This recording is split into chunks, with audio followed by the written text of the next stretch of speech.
University ન્યૂઝમાં હું હેતલ રાવલ આપ સર્વે દર્શક મિત્રોનું સ્વાગત કરું છું। હવે જોઈએ આજના સમાચાર।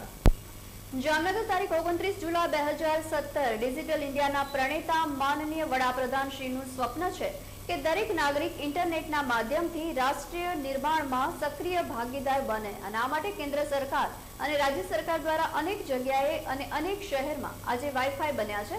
ત્યારે જામનગર પણ આમાંથી બાકાત કેમ રહે તેવા ઉમદા ઉદ્દેશથી સ્વર્ગસ્થ હરિદાસ જીવણદાસ લાલ ચેરિટેબલ ટ્રસ્ટના પ્રમુખ શ્રી જીતુભાઈ લાલે શહેરને ફ્રી વાઈફાઈ ઝોન આપવાનો નિર્ધાર કર્યો અને આ નિર્ધાર આજે સાકાર થયો।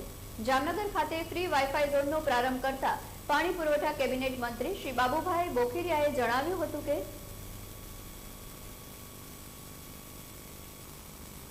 માનનીય વડાપ્રધાન શ્રી નરેન્દ્રભાઈએ દેશના બધા લોકોને આહવાન કર્યું છે ડિજિટલ ઇન્ડિયા એના માટે થઈને આપણા માન્ય જીતુભાઈ અને એના કુટુંબે એના ટ્રસ્ટ દ્વારા અહીંયા 3 જગ્યાએ ચાંદની ચોક પછી એક આપણે હીનબત્તી અને ડીકેવી સર્કલમાં એ 200 મીટરના એરિયાની અંદર વાઈફાઈ ત્યાંના લોકોને ફ્રી આપ્યું છે। એટલે આ સુવિધાઓ મળશે અને એ સુવિધાઓ મળતા ત્યાં લોકો છે વડાપ્રધાનશ્રીની જે એપ છે ભીમ એપ અને બીજી અન્ય જે એપ્સ એની સાથે બધા જોડાઈ શકશે અને આ સાથે સાથે આજે 3 જગ્યાએ પોતાની ઓફિસોના જે ઉદ્ઘાટન કર્યા છે ત્યાંથી આ 3 જગ્યાએ વાઈફાઈ અને સાથે સાથે રાજ્ય સરકાર અને કેન્દ્ર સરકારની જે અનેક પ્રકારની યોજનાઓ છે લોકોને બધાને ખ્યાલ પણ નથી હોતી કે અમને રાજ્ય સરકાર દ્વારા કેટલી સહાયો મળે છે। તો આના બધાના ફોર્મનું અહીંયાથી વિતરણ પણ થશે, ફોર્મ ભરી પણ આપવામાં આવશે એટલે એનાથી લોકો છે એનો લાભ લઈ શકશે। આ બધી જે સુંદર આજ બે બાબતો એક તો આમ જનતાને જે પોતાની યોજનાઓનો લાભ મળે અને આ વાઈફાઈ દ્વારા જોડાય અને ડિજિટલ ઇન્ડિયા સાથે જે જોડાઈ જશે અને આવું સુંદર કામ કરવા બદલ હું જીતુભાઈ લાલ એનું કુટુંબ અને એના ટ્રસ્ટીઓને સૌને હું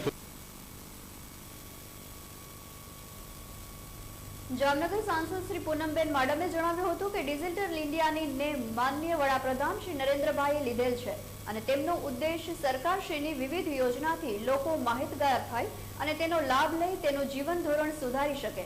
દરેક લોકોને સરકારી યોજના કે તેમાંથી મળતી સહાયની જાણકારી હોતી નથી। તેના માટે સ્વર્ગસ્થ એચ.કે. લાલ ટ્રસ્ટ દ્વારા ફ્રી વાઈફાઈ ઝોન તેમજ વિવિધ યોજનાકીય લાભોના ફોર્મ ભરી આપવાની વ્યવસ્થા કરી છે અને તે બદલ સંસ્થાના પ્રમુખ શ્રી જીતુભાઈ લાલને અભિનંદન પાઠવતા સાંસદશ્રીએ વધુમાં જણાવ્યું હતું કે સરકારશ્રી તરફથી લોક જાગૃતિના કામો થઈ રહ્યા છે પરંતુ વિવિધ સંસ્થાઓ અને ટ્રસ્ટ દ્વારા પણ લોક જાગૃતિના કામો થાય તો લોકોની અવેરનેસમાં પણ ઘણો સુધારો થશે। આ તકે તેમણે ટ્રસ્ટના પ્રમુખ શ્રી જીતુભાઈ લાલને તેમના સ્વર્ગસ્થ પિતાશ્રી હરિદાસ લાલને સાચી શ્રદ્ધાંજલિ આપવા બદલ અભિનંદન પાઠવ્યા હતા। જામનગર ખાતે આજે હરિદાસ લાલ ચેરિટેબલ ટ્રસ્ટ દ્વારા બે ખૂબ જ લોકોપયોગી સુવિધાઓ લોકો સુધી પહોંચાડવામાં આવી। એમાં એક બે પ્રોમિનન્ટ જગ્યાએ વાઈફાઈ ઝોન એટલે કે ફ્રી વાઈફાઈ અવેલેબિલિટી આપવામાં આવી અને સાથે સાથે એક કાર્યાલયનું ઉદ્ઘાટન કરવામાં આવ્યું જે કાર્યાલયના માધ્યમથી કેન્દ્ર સરકાર રાજ્ય સરકારની બધી જ યોજનાઓની જાણકારી લોકો સુધી પહોંચાડવામાં આવશે અને એ જાણકારી પછી જે તે યોજનામાં એ લાભાર્થીને ફોર્મ ભરી અને એ યોજના એમના સુધી પહોંચાડવાની પણ વ્યવસ્થા કરવામાં આવશે। ધારાસભ્ય શ્રી વસુબેન ત્રિવેદીએ જણાવ્યું હતું કે ઇન્ટરનેટના માધ્યમથી કોઈ પણ ક્ષેત્રની માહિતી મળી રહે છે ત્યારે જામનગરના ઇન્ટરનેટ વિહોણા લોકોને આ ફ્રી વાઈફાઈથી સરળતાથી માહિતી મળી રહે તેવા પ્રયાસના ભાગરૂપે શ્રી એચ.કે. લાલ ટ્રસ્ટ દ્વારા ચાંદી બજાર અને ડીકેવી સર્કલના 200 મીટરના વિસ્તારમાં આ સેવા ઉપલબ્ધ કરાવવા બદલ ટ્રસ્ટના પ્રમુખ શ્રી જીતુભાઈ લાલને અભિનંદન પાઠવ્યા હતા।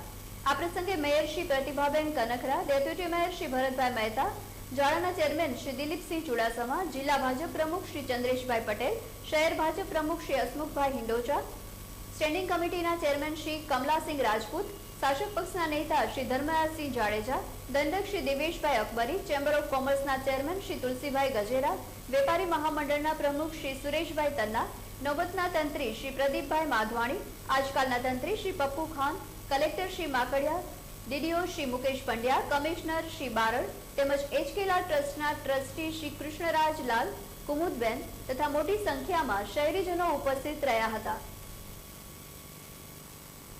આજે જામનગર શહેરમાં ડીકેવી સર્કલ અને ચાંદી બજાર સર્કલ ખાતે હરિદાસ લાલ ચેરિટેબલ ટ્રસ્ટ દ્વારા માનનીય વડાપ્રધાન શ્રી નરેન્દ્રભાઈ મોદીના ડિજિટલ ઇન્ડિયાના સ્વપ્નને સાકાર કરવા માટે ફ્રી વાઈફાઈ અમે લોકોની સેવામાં આપ્યું છે. સાથે સાથે કેન્દ્ર સરકાર અને રાજ્ય સરકારની જે સ્કીમો છે એને લોકોને સમજાવી અને એના ફોર્મ ભરી અને યોગ્ય જગ્યાએ કાર્યવાહી થાય એ માટેનું એક કાયમી કાર્યાલય પણ ખુલ્લું મૂકવામાં આવ્યું છે. માનનીય મંત્રી શ્રી બાબુભાઈ બોખીરિયા સાહેબ અને સાંસદ પૂનમબેન અને ધારાસભ્ય વસુબેનની હાજરીમાં. અહેવાલ સંજય મર્દનિયા, સિટી ન્યૂઝ, જામનગર.